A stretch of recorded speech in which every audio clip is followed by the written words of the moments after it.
जय हिंद साथियों, आइए आज हम देखते हैं किसी भी समांतर श्रेणी का nवां पद। क्लास 10th के बारे में डिस्कस करेंगे। एपी अर्थमेटिक प्रोग्रेशन समांतर श्रेणी के बारे में डिस्कस करेंगे।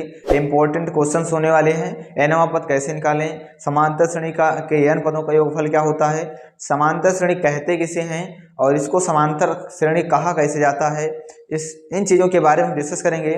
चलिए क्वेश्चन देखते हैं साथियों। पहले तो एक बार क्वेश्चन देख लीजिए और इसका जो फैक्ट है उसको थोड़ा सा देखिएगा कि फैक्ट क्या है। कोई भी समांतर श्रेणी अगर है तो उसको बोलते हैं अरिथमेटिक प्रोग्रेशन। समांतर श्रेणी साथियों क्या होता है कि उसमें जब कॉमन डिफरेंस देखते हैं क्या होता है, अंतर जो होता है समान होता है। मतलब फर्स्ट सेकंड थर्ड फोर्थ ये जो टर्म्स होते हैं इनका जो अंतर होता है समान होता है। चाहे सेकंड से फर्स्ट को घटा दीजिए, चाहे थर्ड से सेकंड को घटा दीजिए, ये सब चीजें करते हैं अगर तो क्या होता है कि उसका कॉमन डिफरेंस सेम आता है, इसीलिए समांतर कहते हैं। तो साथियों समांतर श्रेणी ए होता है, ए प्लस डी होता है और ए प्लस का 2d और इसी प्रकार ए प्लस का 3d ऐसे बढ़ता जाता है। समांतर श्रेणी का nवां पद होता है, ये आपका n तक जाता है। किसी भी समांतर श्रेणी का जो nवां पद होता है tn वो होता है a plus n minus one into D. A plus N minus one into D ये होता है क्या साथियों, प्रथम पद। ये होता है आपका प्रथम पद, ठीक है। इसी प्रकार n जो होता है आपका nवां पद, पदों की संख्या, ये पदों की संख्या नंबर ऑफ टर्म्स कितने हैं। और यहाँ पे d जो होता है इसको बोलते हैं सार्वधांतर। क्या बोलते हैं, सार्वधांतर, इसको बोलते हैं सार्वधांतर। तो साथियों ये होता है tn, किसी समांतर श्रेणी का nवां पद होता है tn equal to a plus N minus one into d. यानी किसी भी समांतर श्रेणी का अगर nवां पद निकालना हो तो प्रथम पद हो, पदों की संख्या हो, कॉमन डिफरेंस मतलब सार्वधांतर हो, हमारा निकल जाएगा। या समांतर श्रेणी का जो है n पदों का योगफल होता है एसएन बोलते हैं। एसएन ये होता है आपका n/2 और ब्रैकेट में a plus L, n/2 bracket में a प्लस एल, या आप कह सकते हो n/2 ब्रैकेट में a plus n minus one into D, a plus n minus one into D. ये होता है समांतर श्रेणी के n पदों का योगफल। एस एन बराबर n/2, ए प्रथम पद है, एल अंतिम पद है। कभी कभी पहला पद और अंतिम पद देकर के कह देता है समांतर श्रेणी का n पदों का योगफल क्या होगा, तो डायरेक्ट फार्मूला आप लगा सकते हैं। कभी कभी प्रथम पद पदों की संख्या और सार्वधांतर दे देता है तो हम कहेंगे एस एन बराबर n/2 into A plus N minus one into D. तो समांतर श्रेणी के बारे में अगर बात करें तो ये प्रथम पद होता है, ये द्वितीय तृतीय पद ऐसे आपका आगे बढ़ता जाता है। समांतर श्रेणी का nवां पद का फार्मूला है, कौन किस पद का बाबू, nवां पद। अगर कभी भी समांतर श्रेणी का nवां पद पूछे तो हम निकालेंगे कैसे, tn बराबर a plus N minus one into D. A होता है प्रथम पद, डी होता है सार्वधांतर, एन होता है पदों की संख्या। ऐसे समांतर श्रेणी का है उनका n पदों का योगफल, समांतर श्रेणी के n पदों का योगफल जो होता है बाबू वो होता है एस एन बराबर n/2 into A plus L, S N बराबर n/2 into A plus L, ठीक है। चलिए देखिए साथियों ये हो जाएगा समांतर श्रेणी ए plus D, A plus 2d, A plus 3d, ये होता है समांतर श्रेणी। इसके nवां पद जो होता है ये होता है tn बराबर A plus N minus one into D. ये फार्मूला इंपॉर्टेंट है। और समांतर श्रेणी के n पदों का योग मतलब इन सभी पदों को अगर आपस में जोड़ लें तो Sn बराबर होता है n/2 into A plus L, या Sn बराबर n/2 into A plus N minus one into D. साथियों स्क्रीनशॉट ले लीजिए, इसी फार्मूले पे ये क्वेश्चन लगने वाला है, ठीक है, स्क्रीनशॉट। चलिए देखिए साथियों, समांतर श्रेणी 2,7,12 डॉट डॉट डॉट का 10वां पद यहाँ कीजिए। आपका जो है 10वां पद क्या होगा, यानी n का मान 10 दिया है। पहले इसको देखिए, समांतर श्रेणी है, देखिए 2 7, 7 में से 2 घटेगा 5, 12 में से 7 घटेगा 5, यानी जो आपका कॉमन डिफरेंस है वो सेम है। और समांतर श्रेणी में अगर कॉमन डिफरेंस समांतर, उसका जो अंतर है टर्म्स का, जो पदों का अंतर है अगर समान होता है तो उसे ही हम समांतर श्रेणी कहते हैं। साथियों यहाँ से अगर देखें तो लिखोगे प्रथम पद, यहाँ पे लिखेंगे प्रथम पद। आपका फर्स्ट टर्म क्या है, प्रथम पद, हम बोलते हैं प्रथम पद ए को। प्रथम पद ए का मान कितना दिया है, 2। बोलो भाई ए का मान 2 दिया है। अच्छा यहाँ से अगर देखें सार्वधांतर कितना होगा, सार्वधांतर जिसको बोलते हैं सार्वधांतर। सार्वधांतर कैसे निकालते हैं भाई, second minus first, second minus first घटाएं तो 7 में से आपका कितना घटाना होगा, 7 में से आप घटाएंगे 2, 7 में से घटाएंगे 2 कितना आएगा, 5 आएगा। जी हाँ, इसी प्रकार अगर देखिए n पदों की संख्या जो है n बराबर 10 दिया है। n का मतलब कौन सा पद, किस पद की बात कर रहा है, तो 10वां पद। और ये बताओ nवां पद होता कितना है, nवां पद अभी भी याद किए थे क्या, nवां पद होता है, nवां पद को भी हम याद किए थे tn बराबर, कभी कभी कोई a1 भी लिखता है, कोई दिक्कत नहीं, चाहे tn लिखो चाहे an लिखो, tn बराबर a plus N minus one into d. चलिए वैल्यू को पुट करते हैं, tn का मान कितना है 10, तो t10 का मान निकालना है। प्रथम पद आपका 2 है, 2 प्लस का n का मान 10 है, माइनस का 1 इंटू डी का मान है 5। कितना है बाबू, डी का मान है 5। यहाँ से अगर देखें तो 2 प्लस का 10 माइनस से 1 होगा, 9 होगा, 9 इंटू 5 बनेगा, कितना बनेगा 9 इंटू 5। अच्छा यहाँ से 9 इंटू 5 बनने के बाद लिख सकते हो T10 जो होगा इक्वल टू किसके होगा 2 प्लस का 2 प्लस और आपका 9 5 जो कितना होगा 45 और प्लस का 2 कितना होगा 47। तो साथियों आपका 47 होगा, यानी 10वां पद जो है कितना है 47 है, 10वां पद है 47, 47 आपका राइट आंसर है। बताओ समझ में आया है कि नहीं आया भाई, 10वां पद 47 है। चलिए अगर देखें इसका जुगाड़ मेथड देखें तो देखो बाबू 7 से 2 घटाओ कितना बना 5, जुगाड़ मेथड ये तो समझ में आया होगा। आपका डायरेक्ट आंसर कैसे निकालोगे, पहले देखो प्रथम पद दिया है बराबर 2, सर्वांतर आपका 5 आ चुका है, n आपका 10 आया है, nवां पद आया है tn बराबर a plus n minus 1 into D.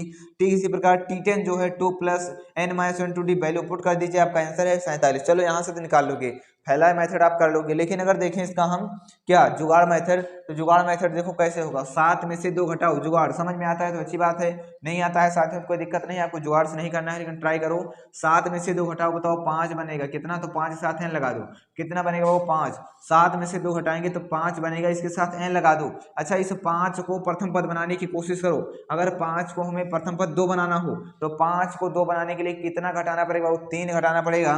बोलो 3 घटाने कोई दिक्कत है, फिर से समझो यहाँ पे 7 में से 2 घटा दो कितना बचेगा 5, हर एक क्वेश्चन में कर सकते हो, तो 5 जो बचेगा उसमें इंटू n कर दो। बताओ यहाँ तक कोई दिक्कत है, उसको समझो, वो संख्या जो उसके गुणांक में लिखी है ये समझ लो कि 5n जो है 5 है, और इस 5 को हमें फर्स्ट टर्म बनाना है, कभी कभी कुछ जोड़ना पड़ता है, कभी कुछ घटाना पड़ता है, तो 5 को अगर 2 बनाना है तो 5 को 2 बनाने के लिए आपको 3 घटाना ही पड़ेगा, तो 5m माइनस 3 होगा। अच्छा 5n माइनस 3 होगा, अच्छा n का मान कितना है बाबू 10 दिया है, nवा का मतलब 10, तो 5, अब यहाँ से 5n का मान 10 है तो 10 × 50 माइनस 3, बोलो 50 में से 3 घटेगा, बोलो 47 आएगा नहीं आएगा। बोलो कैसा लगा ये आपको समझ में आया नहीं, ये जुगाड़ जो मेथड है बिल्कुल बढ़िया लगा होगा, बेहतरीन ढंग से कमेंट करिएगा, इसका स्क्रीनशॉट लीजिए, टेक है स्क्रीनशॉट। समांतर श्रेणी 21, 18, 15 आपका ऐसी श्रेणी घटती जा रही है तो समांतर ही का कौन सा पद, मतलब n निकालना है, कौन सा पद -81 होगा। तो आपका अगर ये समांतर श्रेणी कह रहा है कौन सा पद, तो मान लेते हैं nवां पद आपका -81 है, तो दिया है आपको क्वेश्चन में क्या लिखोगे, जब सोल्यूशन करोगे लिखोगे दिया है प्रथम पद कितना है, प्रथम पद की बात करें, प्रथम पद जिसको हम a बोलते हैं, प्रथम पद जिसको हम क्या बोलते हैं a बराबर 21, कितना है a है 21। अच्छा प्रथम पद ये सर्वांतर कितना होगा बाबू, जिसको कॉमन डिफरेंस बोलते हैं सर्वांतर, तो सर्वांतर अगर देखें जिसको हम d बोलते हैं, क्या d, तो d अगर देखें तो सर्वांतर सेकंड में से फर्स्ट को घटा देंगे। अब ये बताओ यहाँ से अगर देखें तो 21 -18 कर दें, फर्स्ट माइनस सेकंड, जिसको घटाना होता है उसको घटा, उसके पहले से घटाते हैं 21। अगर देखो अब कभी भी आपको सर्वांतर निकालना हो, जैसे 1 3 5, तो उसके जस्ट पहले वाला आप तो घटाते हैं, तो यहाँ पे सर्वांतर कितना आएगा, जब आप 18 से 21 को घटाएंगे तो बोलो कितना आएगा -3। सर्वांतर कितना है, सर्वांतर बन चुका है -3। अच्छा समांतर श्रेणी का nवां पद होता कितना, एक बार कमेंट करके बताएंगे। समांतर श्रेणी का nवां पद tn बराबर a plus n minus 1 into D, tn बराबर a plus n minus 1 into D, तो सर्वांतर निकल चुका है। अब यहाँ से अगर देखें तो सर्वांतर देखो हमेशा -3 हुई होगा। अच्छा अब nवां पद मान लेते हैं, माना यहाँ पे लिख सकते हो माना nवां पद कितना है, माना nवां पद -81 है, माइनस का 81। अच्छा यहाँ से -81 मतलब तुम समझ चुके हो कि जो tn है वो -81 है, कितना है -81।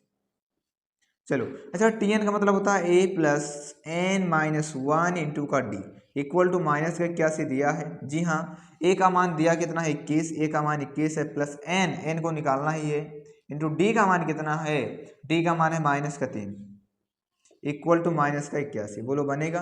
अच्छा यहाँ से अगर देखें तो 21 को वहाँ पे जाके घटा दीजिए तो हो जाएगा आपका, देखना ढंग से, n-1 इंटू -3, इधर बनेगा n-1 इंटू -3 इक्वल टू, यहाँ पे -81 में जाके -81 में से 21 घटेगा।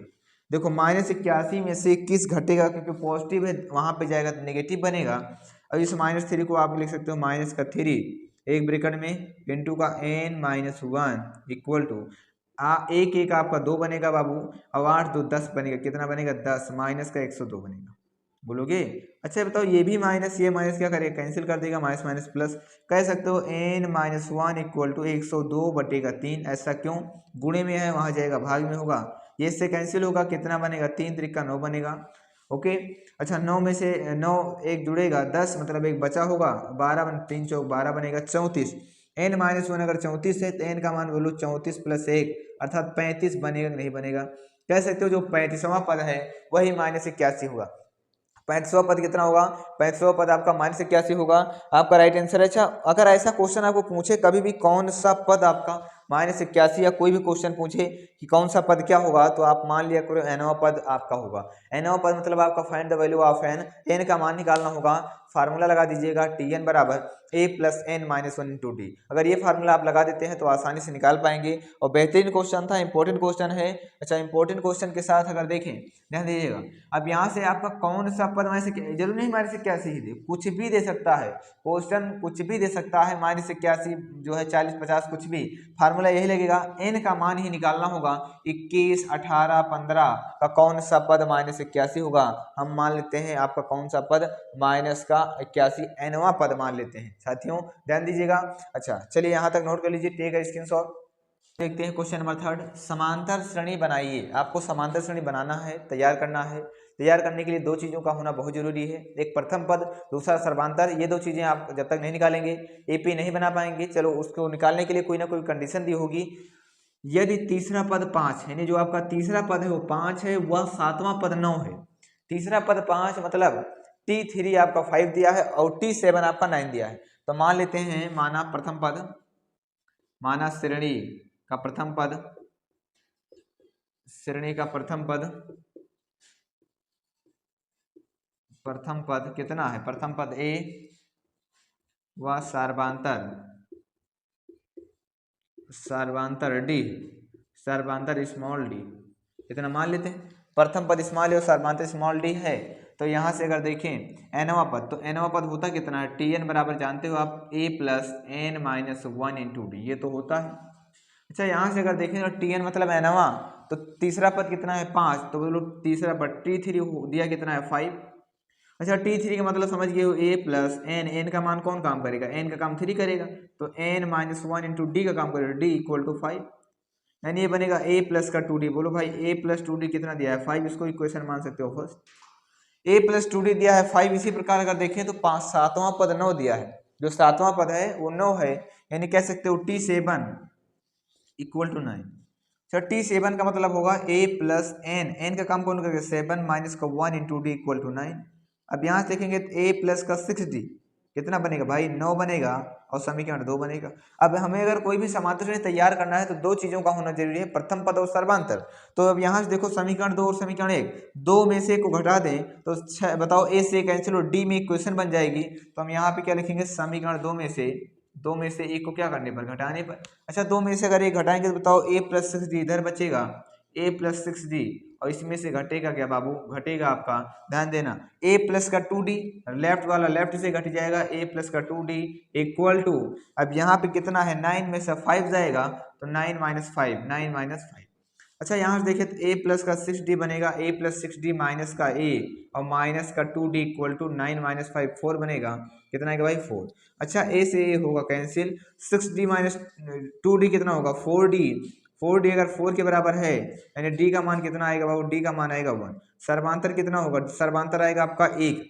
अच्छा सर्वांतर 1 है तो किसी भी एक समीकरण में रख के हम a निकाल सकते हैं। जरा सोचिएगा, अगर d का मान 1 है तो 2 इंटू 1 बनेगा, 2 1 जा 2 बनेगा और प्लस का 2 उधर जाएगा तो माइनस का हो जाएगा और 5 में से 2 घटेगा तो 3 बचेगा और कह सकते हो जो a का मान होगा वो आएगा 3, जो प्रथम पद है वो 3 है। अच्छा श्रेणी जानते हो, जो श्रेणी बनती है, श्रेणी जो श्रेणी बनती है उसके लिए ध्यान रखना है, पहला फिर a प्लस डी होता है, फिर a प्लस 2d होता है, फिर a प्लस 3d होता है, ऐसे आपकी श्रेणी तैयार होती है। अब पहला पद कितना है, पहला पद 3 है, 3 में आप सर्वांतर जोड़ दीजिए, जब 3 में सर्वांतर जोड़ेंगे तो 3 प्लस 1 4 हो जाएगा, ठीक है, 3 आपका ये 4 हो जाएगा। अच्छा फिर आगे श्रेणी देखें तो 2D होता है, ऐसे आप सर्वांतर को जोड़ते जाइए बस। अब यहाँ से 2D होगा तो बोलो कितना बनेगा भाई, ए में 2D जोड़ोगे 3 तो 5 बनेगा, तो यहाँ 5 बनेगा, अगला आपका 6 बनेगा, इसी प्रकार आगे 7 बनेगा। ऐसे आपकी श्रेणी तैयार होती जाएगी, यही आपकी श्रेणी हो जाएगी। क्या होगी, श्रेणी। तो कभी भी समांतर श्रेणी की समांतर अगर दिया है, कुछ भी अगर दिया है, मान लो समांतर श्रेणी का nवां पद, तो nवां पद होता है Tn बराबर a plus N minus one into d. और कोई भी श्रेणी तैयार करना हो, श्रेणी बनाना हो, तो दो चीजों का होना बहुत जरूरी है, एक प्रथम पद, दूसरा सर्वांतर। तो यहाँ से हमारा पांचवा पद, तीसरा पद 5 दिया था, यानी A3 जो दिया था या T3 वो 5 दिया था, और जो T7 या A7 वो 9 दिया था। साथियों फार्मूला लगाएंगे, दो समीकरण तैयार होगा A और D में, आपस में घटा जोड़ करके हम A और D का मान निकाल लेंगे। देन हम इक्वेशन को तैयार कर देंगे, जो आपका समांतर श्रेणी होगी। जानते हो समांतर श्रेणी होता है A plus D, A plus 2D, A plus 3D, A plus 5D, same ऐसे होते चली जाती है A plus N minus one into D तक। तो आपका राइट आंसर है, नोट कर लीजिए। साथियों क्वेश्चन कैसा लगा एक बार कमेंट करके बताइएगा। मोस्ट 3 इंपॉर्टेंट क्वेश्चन थे, और हमारे हिसाब से बहुत ही इंपॉर्टेंट क्वेश्चन है। बराबर तरीके से एक एक क्वेश्चन को पढ़िएगा, और एक बार कमेंट जरूर करिएगा क्वेश्चन इंपॉर्टेंट थे और किस टॉपिक पे आप वीडियो चाहते हैं, कमेंट करके जरूर बताना। जो नए विद्यार्थी, जो भाई बहन लोग जुड़े हैं, वो जाके चैनल को सब्सक्राइब करें और लाइक वाइक ठोक दें, बेल आइकन ऑन कर लें। फिर मुलाकात करेंगे। जय हिंद।